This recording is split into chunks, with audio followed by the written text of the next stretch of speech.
These are the best comic book movies not made by Marvel or DC. Let me know which ones I missed and which one is your favorite. First up, we have 30 Days of Night. If I didn't have this movie in this list, throw the entire list away in the trash.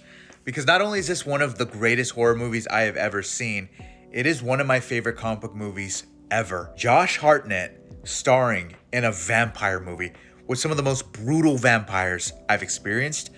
Yeah, this movie is incredible. It's genuinely scary. And the ending, what the main character does, feels straight out of a comic book or superhero movie. The original Teenage Mutant Ninja Turtles. Who doesn't love mutated Ninja Turtles and pizza and a master rat fighting Shredder in New York City? This movie oozes comic book passion and energy. It still holds up, and it has the best animatronics, state-of-the-art costumes I think we've seen. Hellboy 2, The Golden Army. I could have gone with 1. I'm going with 2. I think it's even better than the first.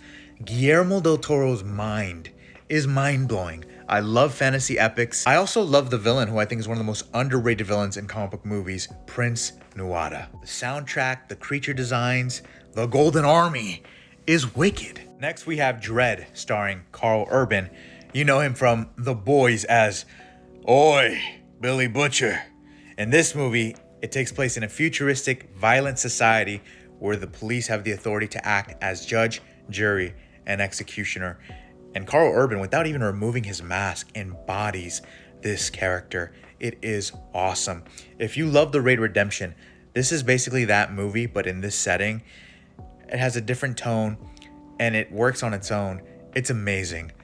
I Am the Law. The Crow, starring Brandon Lee. Bruce Lee's son. I don't need to say anything more than that. But if you need more, this is a great revenge tale. I love the gothic aesthetic. It is amazing. And lastly, we have Kick-Ass, which is hyper violent. I love the stylization from Matthew Vaughn. And for me, out of all of these, this one really does have a sense of pure heart and standing up for those who can't stand up for themselves.